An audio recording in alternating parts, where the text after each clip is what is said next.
ইমেজকে তিনি cancer hospital, school, college, বিশ্ববিদ্যালয়, মাদ্রাসা এবং সর্বোপরি পাকিস্তানের রাজনীতিতে আপনার পরিবর্তনের জন্য কাজে লাগিয়েছেন। আমাদের দেশের ভালো মানুষের খুব অভাব আছে। তিনি পর্দার সিনেমার হিরো ছিলেন। আমি মনে করি বাস্তবেও তিনি হিরোর ভূমিকা অবতীর্ণ হয়েছেন। যে আজকে সিনেমার হিরো তার এই লাইফে না আসলে হতো। এই কাজ করতে গিয়ে আমরা দেখেছি তার ছবিতে জুতার মালা দেয় ওই আপনার বাস স্ট্যান্ডে টানিয়ে, কিংবা তার বিরুদ্ধে ঝাড়ু মিছিল করে।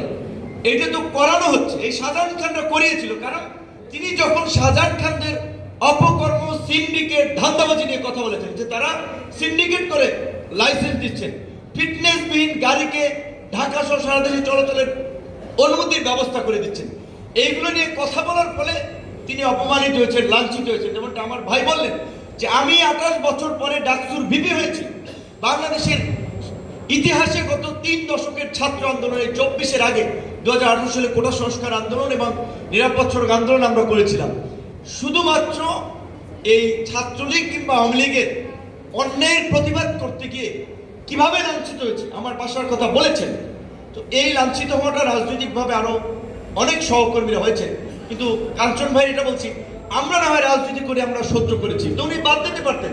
দরকার নাই আমার এই সমস্ত রাস্তাঘাটে। স্বাভাবিকভাবে তিনি যেই লোকদের নিয়ে কাজ করেন এরা খুব আবার অসহিষ্ণু, অনেকের কথায় প্রভাবিত হয়ে অনেক কিছু বলে, তারা নিজেরাও জানে না কেন বলছে, কি বলছে, কিন্তু তারপরেও তিনি কিন্তু এই কাজটা চালিয়ে গেছেন 32 বছর ধরে।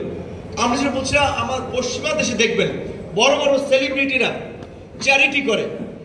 ইভেন এই পাকিস্তানের কথা যান, ইমরান খান একজন বিশ্বজয়ী ক্রিকেটার, অধিনায়ক, তিনি বিশ্বকাপ জয়ের পরে তার যে ওয়ার্ল্ড ওয়াইড যেটা ইমেজ তৈরি হয়েছিল, তিনি ক্যান্সার হসপিটাল করেছিলেন, স্কুল করেছিলেন, কলেজ করেছিলেন, মসজিদ করেছিলেন, মাদ্রাসা করেছিলেন। তার ইমেজকে তিনি ওই জায়গায় কাজে লাগিয়েছেন।